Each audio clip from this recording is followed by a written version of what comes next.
जो अध्यापक भर्ती का मामला था बेसिक शिक्षा में, उस भर्ती की प्रक्रिया में पिछड़े वर्ग के लिए जो निर्धारित मानक है आरक्षण का, उसका अनुपालन नहीं हुआ।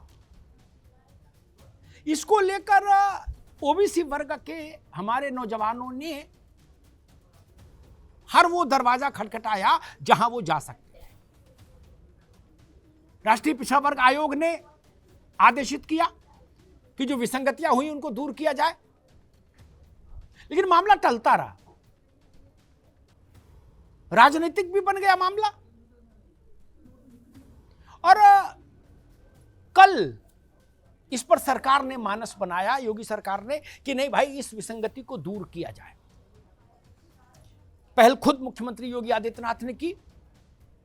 उन्होंने पिछड़े वर्ग के इन नौजवानों के साथ अपने आवास पर एक लंबी मुलाकात की और उसके बाद बेसिक शिक्षा मंत्रालय को निर्देशित किया गया कि भाई इन नौजवानों के साथ जो विसंगतियां हुई हैं उनको दूर करते हुए इनको तत्काल प्रभाव से नियुक्ति दी जाए। नियुक्ति की प्रक्रिया भी आरंभ हो गई आज से। बेसिक शिक्षा मंत्री सतीश द्विवेदी की अगर माने तो आज से पिछड़े वर्ग के उन जो योग्य अभ्यर्थी थे, पात्र अभ्यर्थी थे, जिनको इस गफलत और आरक्षण के लिए जो मान्य व्यवस्था है उसका अनुपालन न किए जाने के कारण नौकरी नहीं मिली थी, उनके भर्ती के लिए आज से प्रक्रिया शुरू हो गई। और सरकार ने जो एक वो बनाया है टाइम टेबल कहिए, वो ये बनाया है कि यह सारी प्रक्रिया 5 जनवरी तक समाप्त हो जाएगी। फिर से सुनिए, 5 जनवरी तक ये सारी प्रक्रिया समाप्त हो जाएगी पिछड़े वर्ग के अभ्यर्थियों के लिए, और 6 जनवरी को सरकार, उत्तर प्रदेश सरकार नियुक्ति पत्र जारी कर देगी इनके लिए। ये एक बड़ी घटना है और उन तमाम नौजवानों के संघर्ष का एक सुखद प्रतिफल है जो उनको मिला। और एक इसके अलावा एक और बड़ा डेवलपमेंट हुआ है बेसिक शिक्षा में। आपको याद होगा कि पिछले 5-6 महीनों से लखनऊ में अभ्यर्थियों का धरना चल रहा है। वो लोग मांग कर रहे हैं कि सरकार ने सुप्रीम कोर्ट के आदेश के मुताबिक सरकार को 1,37,000 पदों पर भर्ती करनी थी 2 चरणों में, एक में 68,500, दूसरे में 69,000। इसमें जो रिक्त रह गए पद, उनमें जो लोग मेरिट में थे उपलब्ध,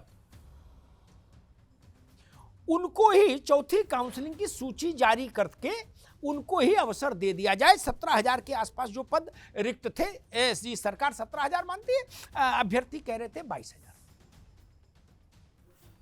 सरकार ने आज सुप्रीम कोर्ट के उसी निर्णय का उल्लेख किया अपने आदेश में और कहा कि 1,37,000 पदों के भर्ती की प्रक्रिया में जो रिक्त पद बचे 17,000, उनकी भर्ती के लिए नई प्रक्रिया आरंभ की जाएगी। यानी 1,37,000 बेसिक शिक्षा के अध्यापकों की भर्ती की सुप्रीम कोर्ट में जो हलफनामा दिया था सरकार ने, उस प्रक्रिया में 2 चरणों में भर्ती हुई। 17,000 पद सरकार के मुताबिक बचे, उनकी भर्ती के लिए एक नया अभियान सरकार शुरू करेगी, नई भर्ती कराएगी। यानी इसका अर्थ पुराने परीक्षा व्यय से जो लोग जस्ट उसके नीचे थे, जो लोग उस वक्त भर्ती हुए, उनको इन पदों पर समायोजित नहीं करेगी सरकार, वो नई भर्ती में जाएगी। और नई भर्ती भी 17,000 की। ये भी महत्वपूर्ण है, ये संख्या भी। अब इसमें एक समस्या पैदा होती है। उत्तर प्रदेश में नौजवानों का एक बहुत बड़ा वर्ग, मैं कहूंगा लाखों नौजवान, इस बात की प्रतीक्षा कर रहे थे कि राज्य सरकार एक नई बड़ी भर्ती लाने की घोषणा करेगी। पुराने में समायोजन या पुरानी में जो सीटें बची उतने के लिए नई भर्ती, ये नहीं, एक बड़ी भर्ती मांग रहे थे नौजवान। और इसके लिए अभी पिछले 2-3 दिनों में लखनऊ में बड़े प्रदर्शन हुए।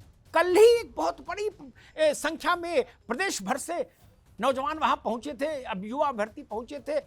और जब वो लोग सड़कों पर निकले तो पुलिस ने उन पर बल प्रयोग भी किया। उनकी मांग यही थी, नई शिक्षक भर्ती। अब जब सरकार ने फैसला कर लिया कि 1,37,000 में 68,500 और 69,000 दो भर्ती के चरणों के बाद जो 17,000 सीट्स बची हैं उनके लिए ही हम बस नई भर्ती करेंगे, तो टकराव का एक नया रास्ता खुल जाएगा। एक तो वो जो 22,000 वाले मामले पर आंदोलन कर रहे थे युवा, उनको अब इस नई भर्ती में जाना पड़ेगा। उनका समायोजन अपने आप नहीं होगा चौथी काउंसलिंग सूची के जरिए। और जो लोग, लाखों नौजवान बड़ी शिक्षक भर्ती की अपेक्षा कर रहे थे, उनको अब लगता है लंबा इंतजार करना होगा, क्योंकि सरकार ने ये स्पष्ट कर दिया कि वह सुप्रीम कोर्ट के आदेश के अनुपालन में 1,37,000 अध्यापकों की बेसिक शिक्षा में भर्ती का लक्ष्य पूरा कर देगी। 17,000 पदों पर नई भर्ती की प्रक्रिया शुरू कर देगी। तो मुझे लगता है बेसिक शिक्षा में संघर्ष का वातावरण अभी समाप्त होता नहीं दिख रहा। इतनी बड़ी संख्या में नौजवान नई शिक्षक भर्ती मांग रहे हैं। आप जानते हैं कि रोजगार से बड़ा और कोई मुद्दा नहीं होता जीवन में। उन सबको आज जरूर हताशा होगी। हालांकि हमारे पिछड़े वर्ग के जो नौजवान थे उनके लिए आज उल्लास का दिन है, मिठाई खाने और खिलाने का दिन है। लेकिन उन लाखों नौजवानों को जरूर निराशा होगी जो ये उम्मीद लगाए बैठे थे कि शायद चुनावी काल में सरकार नई शिक्षक भर्ती का ऐलान कर दे। और हां, इस 17,000 पदों पर नई भर्ती की प्रक्रिया कब शुरू होगी, उसका रूपरेखा क्या होगी, उसका टाइम टेबल क्या होगा, इस पर सरकार ने अभी कोई खुलासा नहीं किया। इसलिए बहुत मुमकिन है कि ये 17,000 पदों पर नई भर्ती चुनाव के बाद ही हो। अभी चुनाव से पूर्व, आचार संहिता लगने से पूर्व इतना हो जाएगा कि 6 जनवरी को पिछड़े वर्ग के उन नौजवानों को, अभ्यर्थियों को जो एक लंबी लड़ाई लड़ रहे थे, उनको नौकरी मिल जाएगी, उनको नियुक्ति पत्र मिल जाएगा। ये प्रसन्नता का विषय है और बड़ी नई शिक्षक भर्ती के लिए अभी प्रतीक्षा का काल जारी रहेगा।